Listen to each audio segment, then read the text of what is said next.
Para sa akin guys, ang tanong na mas mahalaga, hindi yung pipiliin mo ba ang 100 million pesos? Para sa akin, ang mas magandang tanong ay, ano ang isusuko mo kapalit ng 100 million pesos?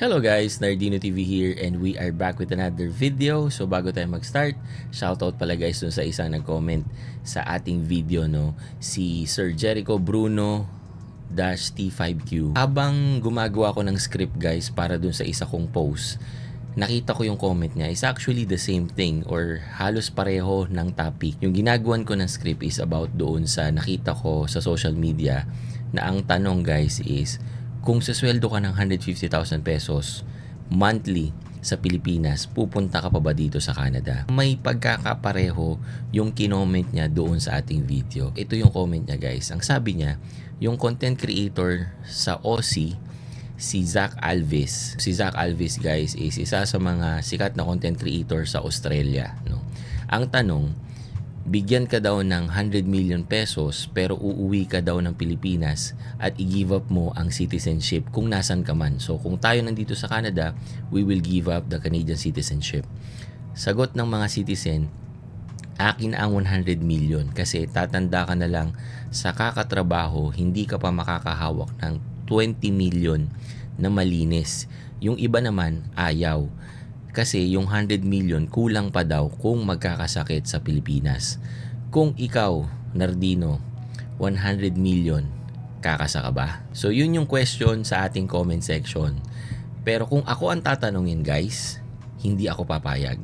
At gusto kong ipaliwanag sa inyo kung bakit. Bago ang lahat guys, disclaimer lang po, lahat ng isi-share ko sa inyo at sasabihin ko sa inyo tungkol sa topic na ito, perspective ko lang po ito, sariling opinion ko. Para po sa akin, walang tama o walang maling sagot dito. Yung magiging sagot mo guys, depende yan sa age mo, situation ng family mo, sa goals mo, at kung ano ang priority mo sa buhay. Kung sakali man na ang pipiliin mo ay 100 million, respeto yan para sa akin. Kung ang pipiliin mo naman is yung citizenship diyan sa bansa kung nasan ka, respeto din yan.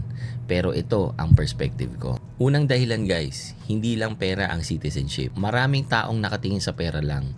And para sa akin, normal yon guys. Sino ba naman ang may ayaw sa 100 million pesos? Pero ang tanong guys, ano ba talaga ang binibili mo pag naging Canadian citizen ka? Binibili mo ang access sa isang bansang napakaraming opportunities guys, katulad ng healthcare, education, stable economy, protection, at higit sa lahat, future ng family mo. Kapag Canadian citizen ka guys, hindi ibig sabihin na mayaman ka na. Pero mas marami kang pagkakataon para yumaman pa. At para sa akin, mas mahalaga ang pagkakataon kesa sa isang bagsakang pera. Second reason guys, ang pera pwedeng maubos yan. Real talk tayo guys, ang 100 million ay napakalaking halaga niyan. Pero hindi ibig sabihin na habang buhay yan. Marami tayong naririnig na nanalo sa loto, pero pagkatapos ng ilang taon, wala na.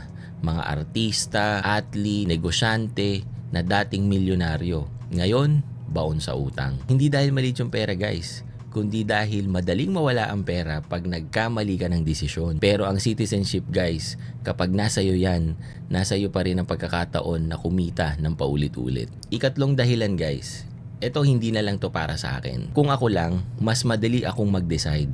Pero, may asawa ako guys, may mga anak ako.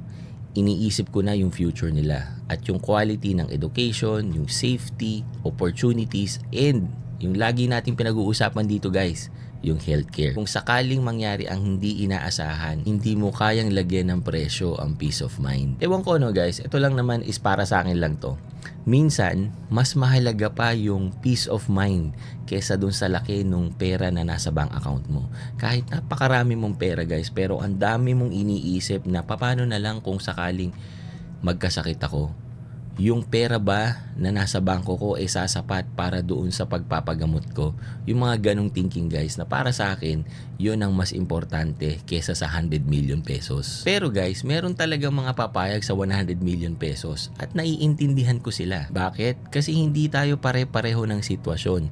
Hindi natin alam, baka meron silang negosyo sa Pilipinas o baka sila ay retired na or nandoon yung buong family nila. At kung meron man silang paglalagyan ng 100 million na pesos, halimbawa sila ay mag-i-invest, baka mas lalo pa nilang mapalago yung 100 million pesos, kaya nila pipiliin yung journey na yon. At hindi ko sila huhusgahan guys, kasi magkakaiba tayo ng journey dito sa buhay natin. Para sa akin guys, ang tanong na mas mahalaga, hindi yung pipiliin mo ba ang 100 million pesos? Para sa akin, ang mas magandang tanong ay, ano ang isusuko mo kapalit ng 100 million pesos? Kasi guys, pag sinabi mong i-give up ang citizenship, hindi lang yan passport. Kasama na dyan ang rights, ang benefit, access, future opportunities. Hindi lang para sa akin guys, para na rin sa family ko. At para sa akin, mas mabigat yon. So my final answer guys, kung ako, hindi ako papayag sa 100 million pesos versus dun sa Canadian citizenship. Hindi dahil sa ayaw ko ng 100 million pesos guys. Sino ba namang ayaw ng pera? Gustong-gusto natin yan. Tayo nga ay alipin ng salapi, diba? Pero para kasi sa akin guys, mas mahalaga yung long-term opportunities kesa sa isang bagsakan na pera. Naniniwala kasi ako guys na habang citizen ako ng Canada, marami kong pagkakataon at opportunities na kumita ng hindi lang 100 million sa buong buhay ko. At kahit hindi ko man maabot yung halagang 100 million pesos guys, mas kampante ako sa future ko at sa future ng family ko. Ngayon guys, gusto ko ring marinig yung opinion nyo.